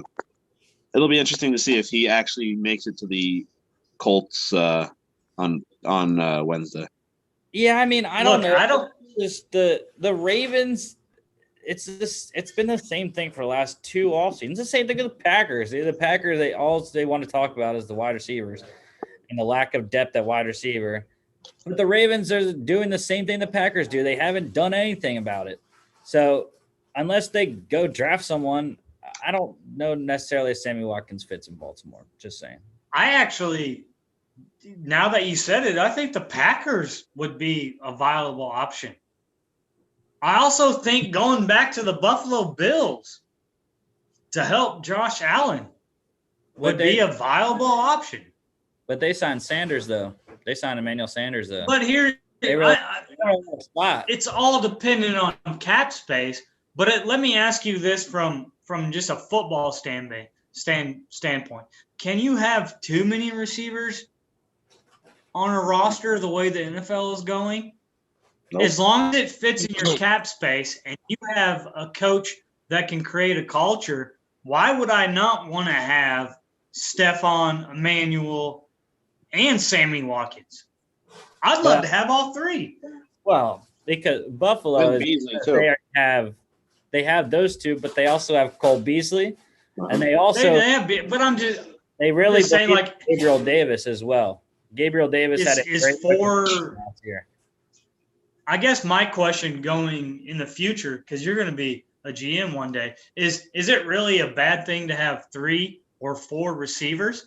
As long as you can get them to buy into your culture, their route running, and to split catches, I would rather have 3 or 4 of those guys on my team. And I think that's how you beat someone that is as good as, the Kansas City Chiefs. Yeah, I don't know. I would stockpile. All comes down to money and positional percentage spending, but that's what I'm saying is you have the cap space. I think out of the teams here, I think either Tennessee or Indy fits. Tennessee, Indy, Ravens, or Texans. I think Texans have a big need. What I was going to say, lost Fuller. What I was going to say about Tennessee, though, is that goes back to literally the conversation we were having about Josh Reynolds just getting signed there. Sammy Watkins would step right above Josh Reynolds into the number 2. Josh Reynolds would go back to what he did with the Rams and play the number 3 role. So I think he would slot into the Houston Texans, losing Fuller to Dolphins. I think that the Ravens or Texans right now, and I know no one agrees with this, but I think the Cleveland Browns should make a play because you don't know how he's going to be off of an injury. Or maybe he's disgruntled and you have to trade. Chris, the Jets want him. No. No, we don't need him. I would. Abilene Christian is getting just slaughtered right now. Don't remind me, Mark. I'm trying not to look up at the TV. I should really change it to the Creighton game. I really should.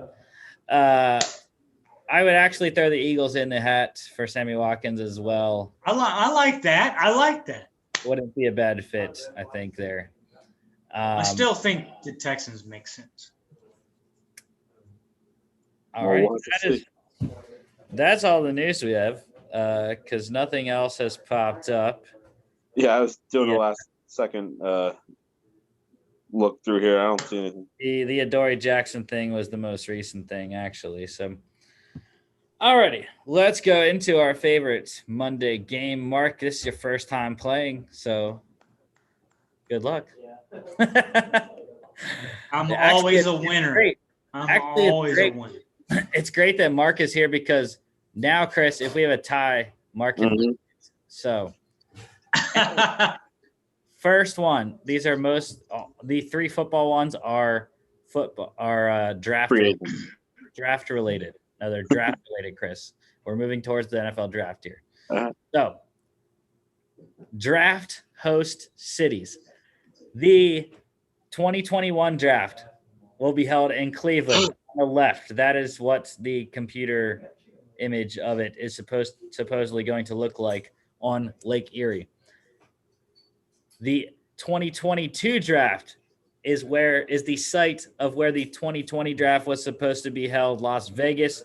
That is a minuscule picture of what the Vegas stage on Bellagio Fountain was supposed to look like or will look like in 2022.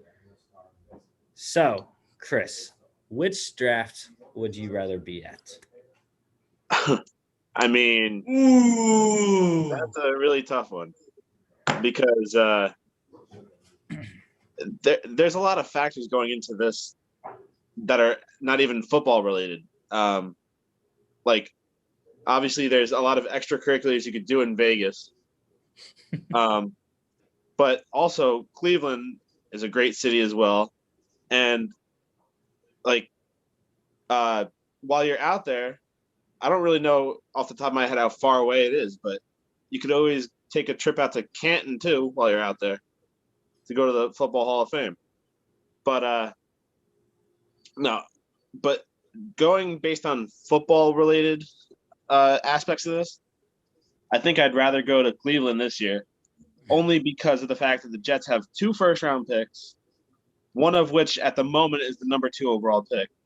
So there's going to be a lot of hype surrounding that pick, and I would love to be there for it. So I think it would be kind of cool to. I mean, Rusty and I have already been to a draft. We went to the one in Philly a couple years ago, but then again, now that I think about it, maybe I don't want to go to a draft because that was the year that the Jets picked Jamal Adams, and we all know how that worked out. So maybe I'll stay away. But yeah, I think I'd rather go Cleveland. Mark, it sounds like Chris is in to go. All right, Mark. Which draft city this year or next year? Hands down, I am not even going to lie to you guys.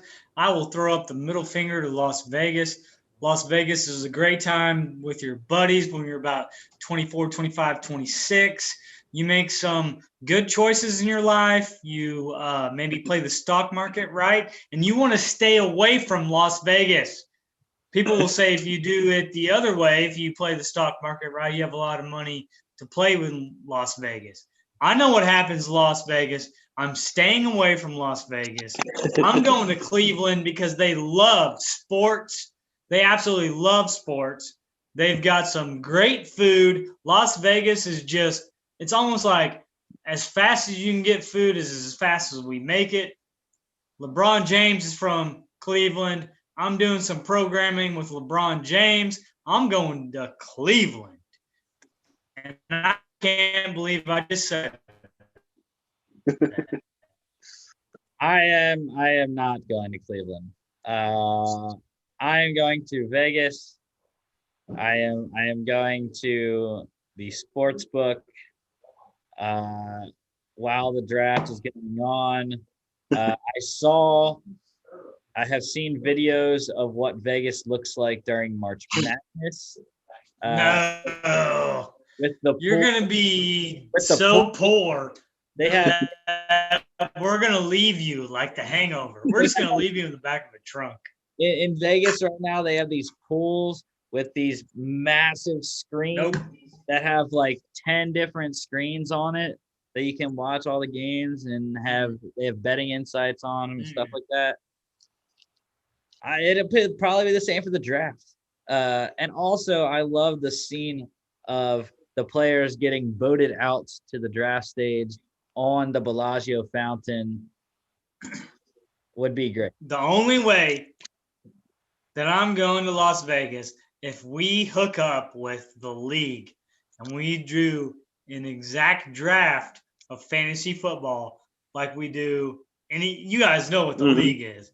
We do it again. We just remake that show. That's the only reason. And then Rusty has to fall on the trophy at the end. Well, we can just do a mashup of the Hangover plus the league. I love it. I would go to Las Vegas for that. But I like my money. I'm not wasting my money. All right. Next one here. I guess we'll let Mark go first. Oh, no. You're going to let me go first. Number two quarterback is a big issue in this one. So, Mark, would you rather have Zach Wilson, Justin Fields? That is not fair at all. It is easy. I think the easiest – how do I say this? The easiest answer would be Justin Fields for the fact that he's at a Power 5. I mean, they're both at a Power 5. but Ohio State has been in every discussion about a top 5 team. They've been in every playoff. He was at Georgia. We got to see him. I got to see him on a George G Day that everybody loves. I mean, in 3 weeks, the whole town of Athens and Atlanta and all these people, you're going to have 150,000 people in Athens to watch a spring game. And if that had any complications of what your quarterback would have been, Justin Fields outdueled against the number 1 defense in the spring game when Jake Fromm was going against the number 2 defense. No one wants to talk about that. So my easy answer would say, look, I'm going with this guy. And my thing is, there's always a chip on someone's shoulder. You're from a different school that doesn't get respect, that isn't in the highlights, that doesn't see this and that. And so I would roll with Wilson. I really would. However, when you really do stack up, if you gave Justin Fields, Devontae Smith, or you really gave him a chance, he doesn't turn the ball over. I mean, Clemson was supposed to be, I think Brett Venables is the best defensive coordinator in the nation. And Lawrence is supposed to be the best quarterback. And he annihilated Clemson. But then you had to turn around the next week, and Ohio State was hit with COVID protocols and this and that. And he did everything in the championship game to try to win that game. So I'm taking Justin Fields as a competitor. That's a long drawn out answer. Mine's simple. Taking Zach Wilson. I've shown my admiration for Zach Wilson throughout the shows that we've had during this pre-draft process. Mm-hmm. And nothing has changed. Justin Fields did not look good against the toughest competition that he faced this year in Northwestern Indiana and Alabama. People want to say Clemson is in that category. I would say no, they were not. They were not a Clemson-type defense this year like of years past. Also, in that semifinal game, James Skalski got ejected in the first half. Their star linebacker there for Clemson, I think that hurt them dramatically. Zach Wilson, on the other hand, okay, yeah, he didn't win his hardest game this year either against Coastal Carolina, but they traveled halfway across the world. Yeah, they got that game in less than a week. So I like Zach Wilson's moxie. Really, he's a gunslinger. That's the kind of quarterback I like. I haven't really seen Justin Fields be as fiery as Zach Wilson was when I watched BYU. Justin Fields definitely tough. Both of these guys are. But yeah, I like the fiery Zach Wilson. Throw it around the park. Give me the BYU Cougar. All right, so it looks like I'm the tiebreaker then. But I honestly am not a really big fan of. I'm not a really big fan of either of these guys at the moment. But I do think that Zach Wilson has the bigger upside. And obviously both of these guys have been linked to the Jets at number 2 in many mock drafts, but I think that Wilson is the more likely pick. I would trade it. I would trade it. That's just yeah, I want them to too. But if they stick at 2 and they pick one of these guys, I'd rather them take Wilson because I think he's the better prospect. And there's nothing really necessarily against Justin Fields, but it's just like the USC quarterback thing. Ohio State quarterbacks don't really do good in the NFL either. So now I 100% agree with you, Chris, on certain people don't translate. Does that make sense? Mm-hmm. Like certain receivers from this school don't translate, even though they throw the ball 40 times here and there. I will point out to this, not to, and here's the thing that I think a lot of people are forgetting, and it's his own fault. It's his own fault for transferring. Is Wilson has only been at BYU. And if you transfer to OSU and you only play for Urban Myers, who earned himself a Jacksonville job, is people are forgetting that he transferred there, and you have Ryan Day, who hasn't been at OSU, and he's implementing everything in his own new years. And in the first year, if the receiver makes the right cut, and that's what I love about his downfall in the championships, is he trusted his receivers to make the cut against Clemson in the first year.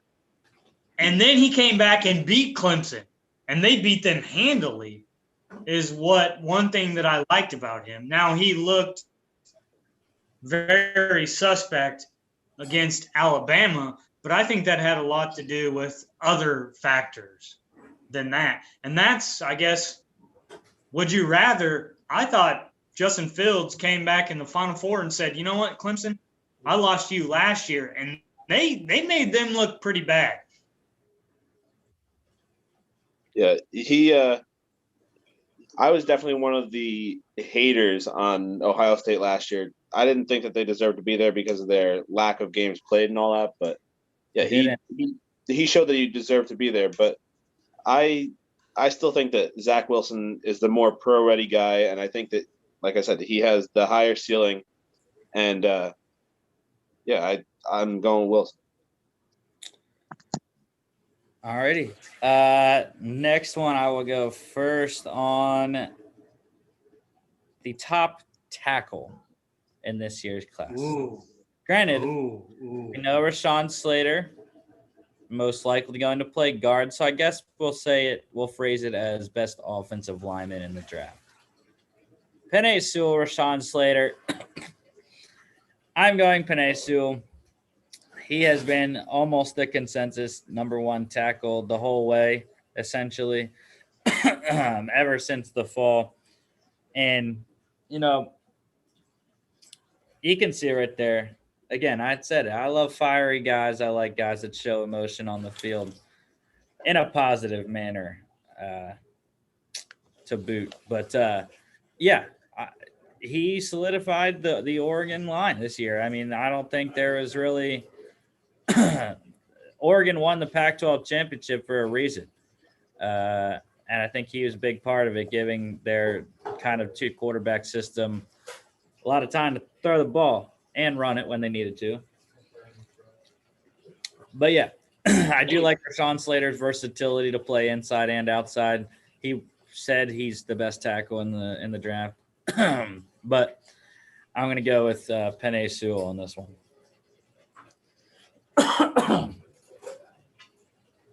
Whoever wants to go. This one is a tough one because, I mean, you kind of hit on all the points. I think Penei Sewell, he's widely regarded as the best tackle in the entire draft. He's probably going to be top 5 pick in the draft, whatever. But I don't know. I kind of like Rashawn Slater because of his versatility.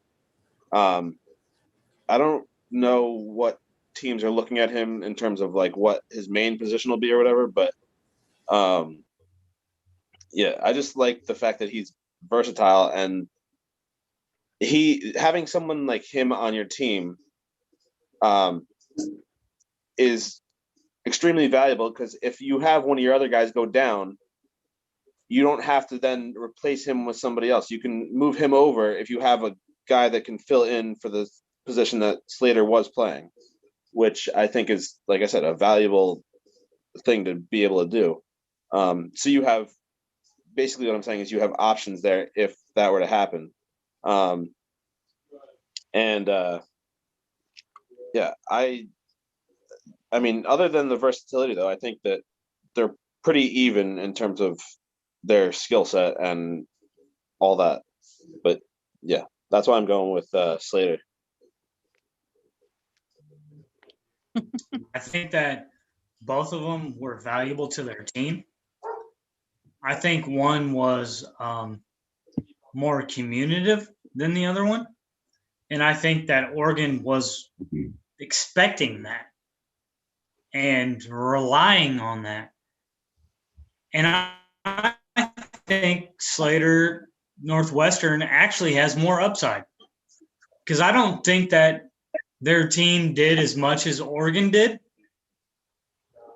And I don't think anyone has tapped into the potential that they can at the NFL level. I look at I love fiery individuals. I'm with Rusty. Sorry.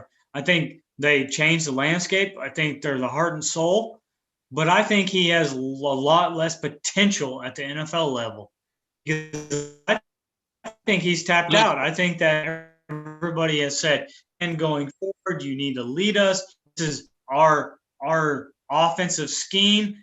But I think at Northwestern, people have said, well, they weren't ready for us to be good. We're going to run this type of offense to make sure that we keep the game close. We're going to do this and that. And I think that you can do more, my opinion, on taking one or the other. Now, I will say I think both are going to have good careers. Does that make sense? I don't think that you're going to necessarily have a bad pick if you pick either one out of Northwestern's linemen, because I don't think they've used them in the way that even Oregon can use their linemen, let alone an NFL scheme.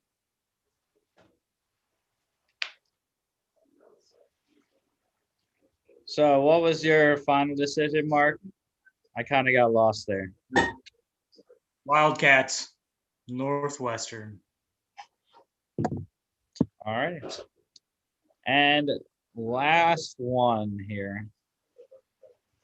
I don't know who's going first, but Mark, we always do a non-football one as our last one. So we're going to stick with our theme from last week, Chris, and March Madness. So we are going with the Sweet 16 here, and the underdog that you are taking between Oral Roberts and Oregon State. Oral Roberts a 15 seed, Oregon State a 12 seed. Who are we going with? Let's let Mark go first because he's the basketball guy.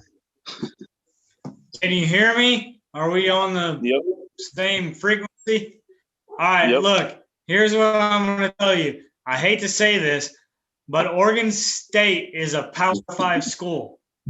I don't care what seed you are as a Power 5.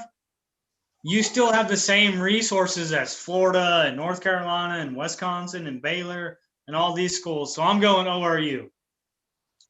Even though they might lose. They're both ORU. Yeah, I'm going Oral Roberts because Oregon State is a Power 5 school. Say they're both guys. I don't care if they go farther than ORU, but why would you not go with ORU? They're a Power 5 school.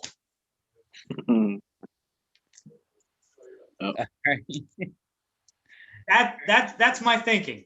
Chris, go ahead.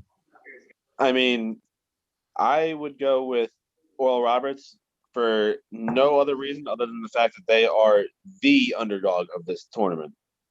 They are, I think, the lowest seed remaining, if I'm not mistaken. Yeah. So, yeah, they are probably the least likely to win this whole thing. And, I mean, they've overcome two pretty good games so far to get to this point. So I think that they can potentially do it. And, even though they got a tough matchup against Arkansas, the number 3. But hey, they beat better teams than that before, so we'll have to see what happens. Yeah, I want to go Oral Roberts because they made me some money last night. But Oregon State, they have been very good. Beating Tennessee, who I expected them to beat. And then beating Oklahoma State, who I did not expect them to beat. Granted, I didn't expect Oral Roberts to win either of their games. But that's besides the point. I'm going to go with Oregon State. I think they're playing better overall when it comes down to just strictly basketball. And I mean, I'm not a basketball guy necessarily, but from what I've watched in the 4 games that each of these teams have played, I'd like Oregon State better as the strictly basketball team, how they're playing right now. What I love about these teams is Oregon State has a 7-footer, but Oral Roberts has the number 1 in the nation scoring guard. So I think that's fun. You got a big guy against a really good guard. All right. And that is all the show for today. We didn't have any draft rankings because we finished that up on Friday. I believe this Friday, we might be starting our divisional mock draft series. We'll have to see how many shows we have left until the draft to plan that out accordingly. But next week, as always, we'll have all the NCAA and NFL news, as well as your FCS weekend recap, including the showdown between Rhode Island and Delaware, our game of the week this weekend. And we still have free agency recap, even though it's slowing down tremendously right now. Still have some names out there, like I've been saying. Richard Sherman's still out there, a couple other guys, receivers. But yeah, don't forget to follow us on all social media at FAA Podcast on Instagram and Twitter. Check out our Facebook page as well as our channel here on YouTube. And also check out our website, faapodcast.com. Can listen to all our buy some shirts, merch and you click the shop button on the top right corner there. I have some nice stuff on there that I will probably be buying more before the draft. So, all righty, gentlemen. Thank you for a great show, and we'll see you on Friday.